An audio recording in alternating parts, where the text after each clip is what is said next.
Welcome to Peñas Blancas. As you can see, there's plenty of place to park your car, which is absolutely safe. There's the main building, but first on the right hand side is where you pay your exit taxes for Costa Rica, which will cost you $10 per person. Our next stop is at the right side of the big building, where you show your passport and get your exit stamp for Costa Rica.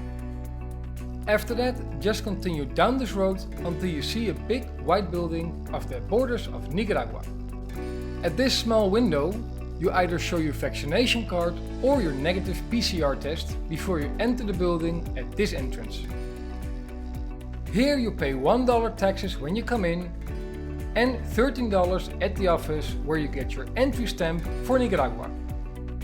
Once you're done, just exit the building, take a left turn, re-enter the building, pay $1 at the entry and $6 at the office where you get your exit stamp for Nicaragua.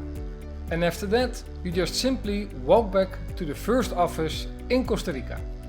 Back at the first office where we got our exit stamp for Costa Rica, but on the opposite side, you show your passport and your exit ticket, either flight, boat or bus out of Costa Rica, and you get your entry stamp for another 90 days in Costa Rica. Back at the car and on your way back home. A few tips and important pointers. First of all, they only accept dollars, so make sure you bring enough dollars and make sure you bring enough small bills. The total cost is $31 per person. Second tip, go on a Sunday as there will be less people. And the third tip, if you're on your way and almost at the border of Costa Rica, you might notice a long queue of trucks on the right side of the road. You can simply pass them as those trucks are there to get away. With that being said, have a good border run and enjoy the rest of your day.